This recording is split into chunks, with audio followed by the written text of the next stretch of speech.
त्याबद्दलची इत्थंभूत माहिती त्या नगराचं अत्यंत सुंदर प्रकारे वर्णन या सागल नगराचे वर्णन प्रकरणामध्ये केलेलं आहे. तत्पूर्वी आपण पाहूया उपरी कथेमध्ये काय सांगितलेलं आहे. तर बघा, प्राचीन काळी ऐश्वर्य संपन्न अशा सागल नावाच्या नगरात मिलिंद नावाचा राजा राज्य करीत होता. नगराचं काय नाव होतं? सागल.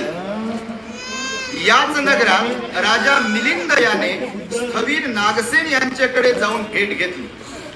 यांची ही भेट गंगा नदी व सागराच्या संगमाप्रमाणे एक दुसऱ्यास प्रभावित करणाऱ्या दोन विद्वानांची गंभीर व उदात्त अशी ठरलेली आहे.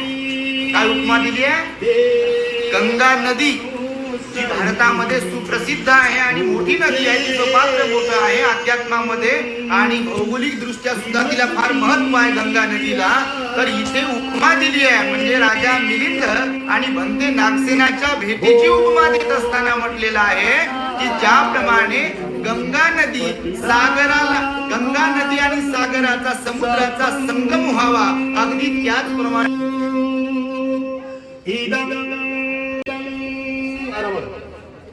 इमस्मि विहारे इदं मे उयं बोधियानां पटिलाभायं सपन्तु इदं भूतं बिम्बं सप्रे देवं मनुष्यहि पूजयेतु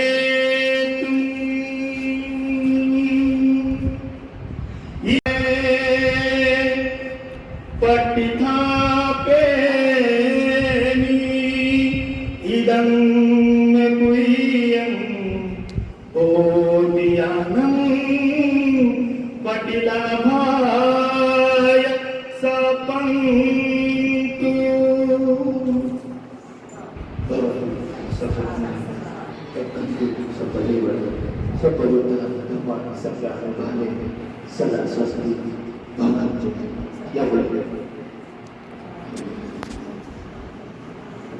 असं बघायला येत असं हा अध्याय अति बघा. अच्छा लावा बाबाले, लावा हात बाबाले. बुद्धं नमामि धम्मं नमामि भिक्खु सपरिकारं भिक्खु संघस्य चीवरं भिक्खु देवं पूजेमि.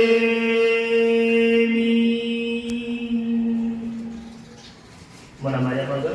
इमं भिक्खु संपरिकार चीवरं भिक्खु संघस्य देवं पूजेमि. इमं भिक्खु संपरिकार चीवरं भिक्खु संघस्य देवं पूजेमि. इमं भिक्खु संपरिकार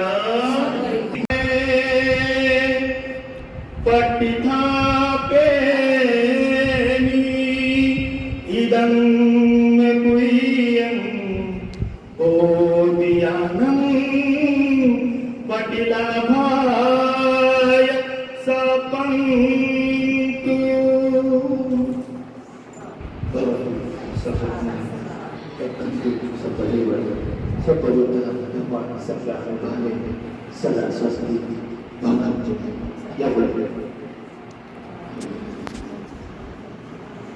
असं बघायला येत असं हा अध्याय अति बघा.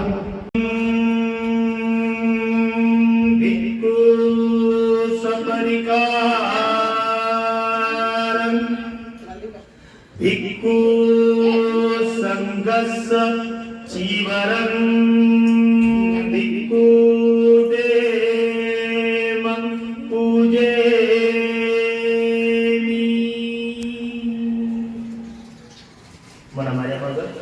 इमं भिक्खु संपरिकार जीवनं भिक्खु संघस्स देवं पूजेमि इमं भिक्खु संपरिकार जीवनं भिक्खु संघस्स देवं पूजेमि इमं भिक्खु संपरिकार जीवनं भिक्खु बाप्पा 11:30 किती थोडीच अडीच वाजले ना